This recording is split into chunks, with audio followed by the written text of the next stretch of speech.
अल्लाहुम्मा सल्ली अला सय्यिदिना व मौलाना मुहम्मदिन मादिनिल जूद वल करम व आलिहि व अस्हाबी व बारिक वसल्लम। तो अर्ज ये कर रहा था, जैसे जैसे तरक्की हो रही है सुकून खत्म हो रहा है, चैन खत्म हो रहा है, बेचैनियां बढ़ रही हैं, बेकरारी बढ़ रही है। अल्लाह अकबर। ऐ मेरे परवरदिगार, मामला क्या है? हमने तो ये सारी चीजें सुकून के लिए ईजाद की, लेकिन सुकून क्यों गारत हो रहा है? तवज्जो चाहूंगा, गौर से सुनिएगा।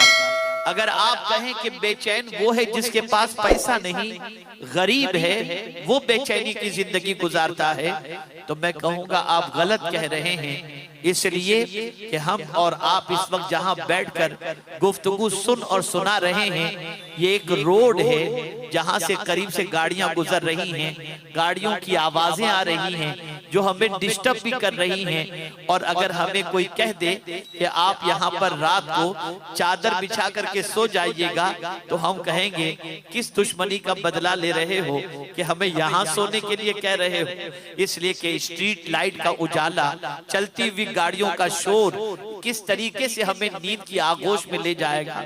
लेकिन मैं आपसे पूछना चाहता हूं, हमारे इसी शहर के रहने वाले बहुत सारे हाथ गाड़ी चलाने वाले, बहुत सारे मजदूर, जब हम उनको रात को 2 बजे निकलकर देखते हैं तो पेपर बिछाकर ऐसी खर्राटे की नींद लेते नजर आते हैं कि न उनको किसी गाड़ी के शोर का एहसास है, न उनको स्ट्रीट लाइट का एहसास है।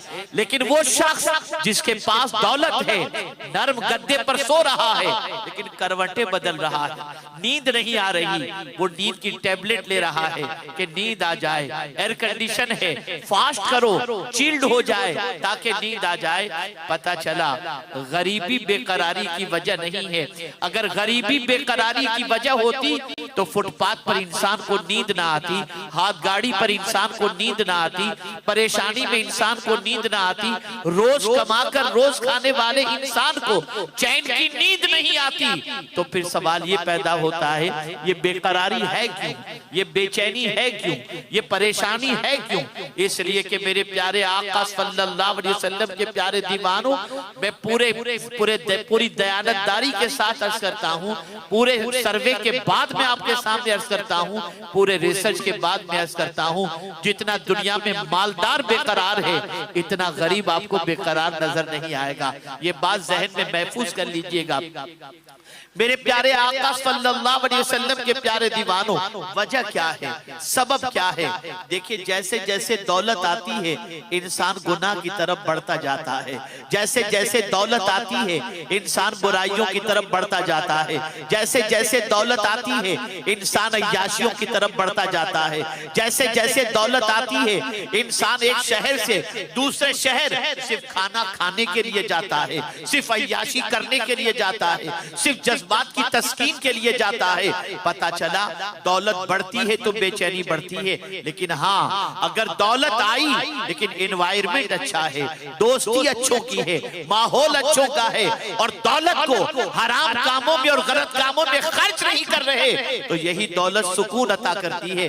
कैसे सुकून अता करती है, आइए ये भी मैं आपको समझाऊं ताकि अच्छी तरीके से आप समझ सकें। अल्लाह अकबर। आपके पास दौलत है, लेकिन इस दौलत के बलबूते पर आप गरीबों के लिए लंगर आपने शुरू कर दिया।